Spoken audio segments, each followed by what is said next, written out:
Hi, Shalom Alaikum, Yashallah. This is Sharam Mashada Menace. Welcome to Empowering Preeminence Multimedia Productions. Before I go any further, man, I want to give all praise to the Most High, the Father of Yahweh Shai, pre and post incarnate into human flesh, and the Father of Abraham, Isaac, and Jacob. For those who just tuned in for the first time, welcome to Empowering Preeminence. You understand?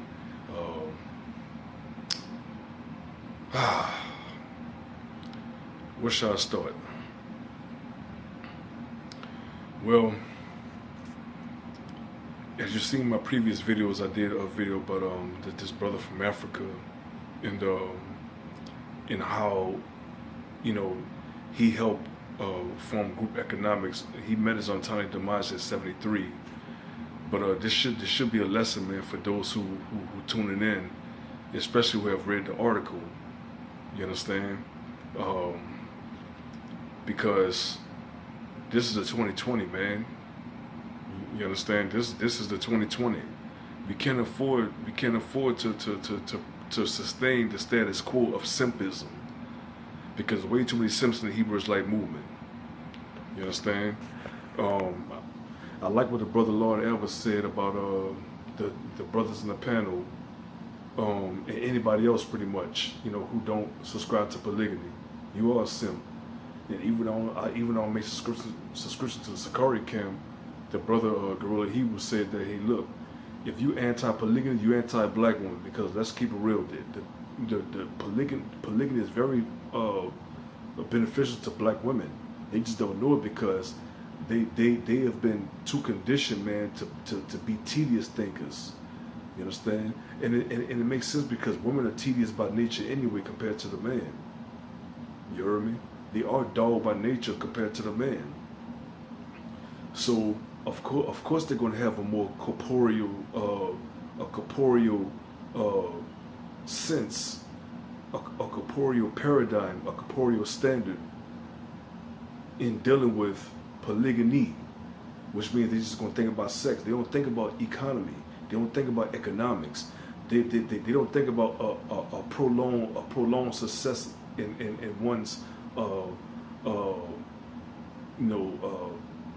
family economic circuit. You understand? They don't think about something that's celestial and spiritual. They don't think about Revelation chapter 7 verse 9, where it talks about the great multitude which no man can number. How you think that's going to serve? It ain't going to serve it through. It ain't going to serve it through monogamy. It's going to serve us through polygamy. Think about this. I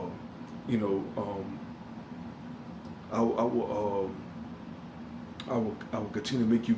I will make you fruitful and multiply. I will respect unto you and make you fruitful and multiply. Leviticus chapter 26 verse 9. How was that surface, man? If monogamy does not play, if polygamy does not play a role. You understand? You got to think about that, though. You also got to take into consideration. What about Numbers chapter? Let's not go into that. What about Genesis chapter 22 verse 17? Genesis chapter 20 verse 14. Exodus chapter 32 verse 13. Numbers chapter 23 verse 10. Hosea chapter 1 verse 10. Ezekiel chapter 6 verse 7. 16 verse 7. Job chapter 5 verse 25. We're talking about the grass of the earth which no man can number. All that stuff corresponds in conclusion with Revelation chapter 7 verse 9, which tells about the great multitude which no man can number. That's going to happen through polygamy. You understand?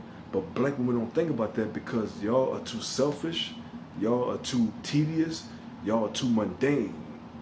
You understand? And y'all are too corporeal, which means that y'all deal with too much tangibles. Y'all deal too much with things that's pertaining to the flesh. And Paul talks about that too. In the 7th chapter of Romans, in the 5th verse, when he compares the flesh to the motions of sins, because that's practically what it is. So you women are so sinful, you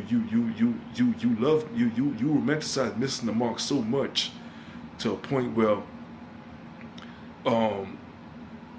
you actually believe that it's just to take precedence and prevail over the man, but the man is supposed to be prevailing over you because that is your Lord.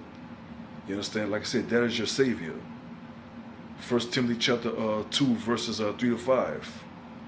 Since you women like to run a poll a lot, you dig? And also in that same chapter, man, the 15th verse, you shall be safe in childbearing. You understand? So, and like I said, I'm gonna keep saying this, man, until the day that I perish. As long as, like I said, the main women that talks all that shit against polygamy are the main ones who aren't virgins. You understand? Are the main ones who aren't virgins. And if you're not a virgin, you're not compatible, you're not congruent for marriage. You understand? You're not compatible for marriage. You're not fit for marriage. So stop talking all that hate against polygamy when your ass been practicing polyandry all your damn life. You understand? You have been a succubus. You have been what I call a common criminal, sexual perverted culprit. That's who you are, and it boils down to one word. And I learned this from the brother Yeshua ben Yisrael, Zanat. But I think if you're talking to a female, it's Zanut, because I think Zanut is feminine and Zanat is masculine. You understand? You women have become no more than common, criminal, sexually perverted culprits. But y'all have the nerve to talk against polygamy, as a polygamy is somehow synonymous with zanat, or sex crimes. And you women are completely out of order for that deal. And you will pay dearly, you understand, for putting words in the Most High's mouth. The book of Deuteronomy chapter 4 verse 2. You should not add nor diminish unto the word of the Most High. You understand? It's amazing. You women got all that freaking makeup on your face. You got the nose rings looking like a damn fool. You understand? Which basically, with that crap on your face, you're already telling me that you're a breach. You've been experienced. The nose rings, the tongue rings, the makeup, man. You practically saying that you've been sexually marked by more than one man. And truth be told, the so-called nose rings, man, is not really a nose ring when you read the Hebrew interlinear version of the Bible. It's really a necklace pendant that in which the Jew touches the bridge of the nose, like it says in Ezekiel 16 and 12. It's a nose pendant, but it's not a nose ring. It's a necklace. It's a forehead jewel that comes to here. Sometimes it comes to the tip of the nose. You understand? But that's a whole nother topic right there. That's a whole nother topic. But you black women, y'all need to stop it. Y'all need to stop being talebearers. Y'all need to stop bearing false witness. You understand? And I blame 90+% of you Israelite brothers, man, for enabling these monsters. And the reason why y'all enable these monsters because y'all haven't been taught correctly. Y'all haven't been taught that in order to make a marriage, man, pragmatic and realistic and official, the woman has to be a freaking virgin. And because of that, y'all, she's making y'all compromise. And the more you compromise, man, the more power that you yield to her. She's SpongeBob, and she's sponging in all your power. That's why it says in Proverbs chapter 31, verse 3, in which a woman told us to her son, King Lemuel, give not thy strength unto women, nor that which destroy kings. Y'all out of order. Y'all out of commission, man. And some tell me that many of you so-called Israelites, man, was never in commission. Maybe y'all just know y'all Israelites, man, but y'all never commissioned, bro. Fully commissioned. Because there's Zanat. And if you black women, Zanut. You understand?